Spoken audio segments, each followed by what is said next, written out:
Hi everyone, I welcome to all of you on mathematics inquiry.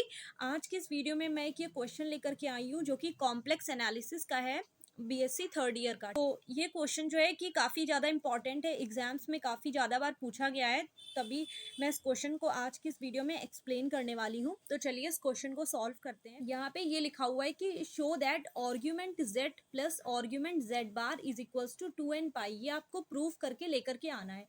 तो यहाँ पे जो z है वो एक कॉम्प्लेक्स नंबर है, क्योंकि यहाँ पे हम कॉम्प्लेक्स एनालिसिस में पढ़ रहे हैं। तो यहाँ पे जो z की वैल्यू, सबसे पहले हम स्टार्टिंग करते हैं, z की वैल्यू लेट कर लेते हैं z is equals to x plus i y, जो कि एक कॉम्प्लेक्स नंबर होता है। और दूसरी वैल्यू हमें चाहिए z बार की। तो z बार यहाँ पे ऑटोमेटिक क्या हो जाएगा, इसका मतलब यहाँ पे साइन चेंज हो जाता है। तो यहाँ पे z बार की वैल्यू हो जाएगी x माइनस आई वाई। और अब हमें क्या करना है, z और z बार की मल्टीप्लाई करा देनी है, ठीक है। क्योंकि जब हम argument z plus argument z बार का जो फॉर्मूला होता है वो होता है आर्ग्यूमेंट z इंटू z बार। पहले मैं यहाँ पे आपको फॉर्मूला लिख के दिखा देती हूँ, जिससे फॉर्मूला लिखने से आपको एक क्लियर आइडिया हो जाएगा। तो सबसे पहले मैं z और z बार चाहिए था, वो हमने यहाँ पे लिख लिया। अब हम पहले देख लेते कि फॉर्मूला होता क्या है। तो argument z plus argument z बार, जब हम इसका फॉर्मूला लिखते हैं तो वो इक्वल में आता है आर्ग्यूमेंट z और z बार, यानी आर्ग्यूमेंट z और z बार का मल्टीपल होता है या उसका प्रोडक्ट होता है। अब हमें यहाँ से क्लियर कट आइडिया मिल गया कि हमें z और z बार चाहिए होगा, क्योंकि argument z plus argument z बार तो हमारे पास अवेलेबल है। तो यहाँ से हम z और z बार की मल्टीप्लाई करा लेते हैं। z की वैल्यू यहाँ पे भी हमने लिखी है, वो हो जाती है x प्लस आई वाई, और z बार की वैल्यू लिखी है x माइनस आई वाई। अब इन दोनों का मल्टीप्लाई करा लेते हैं। मल्टीप्लिकेशन आपको पता है a plus b a minus b के फॉर्मूले से आप कर लीजिए। तो a स्क्वायर माइनस बी का स्क्वायर, ठीक है।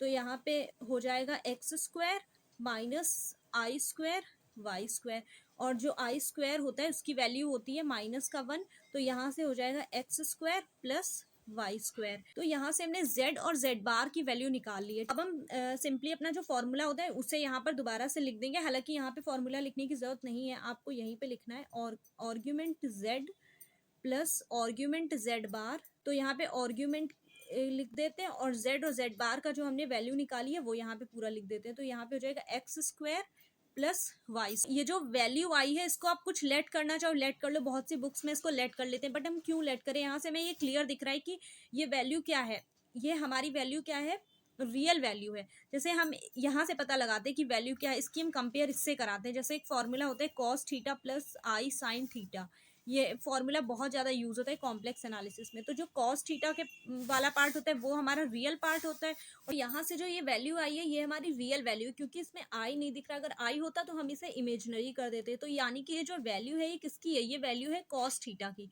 तो यहाँ से कॉस थीटा की जो वैल्यू आई है वो आई है 1, ठीक है, ये हो गया। और जो 1 वैल्यू किसकी होती है कॉस थीटा में, कॉस 0 की वैल्यू 1 होती है। तो cos theta is equals to यहाँ पे जाएगा कॉस 0 डिग्री। अब आपको इसे थीटा की फॉर्म में लिख देना होता है। तो यहाँ से इसकी वैल्यू अगर निकालेंगे कॉस की, तो यहाँ से हो जाएगा 2n पाई प्लस 0 डिग्री।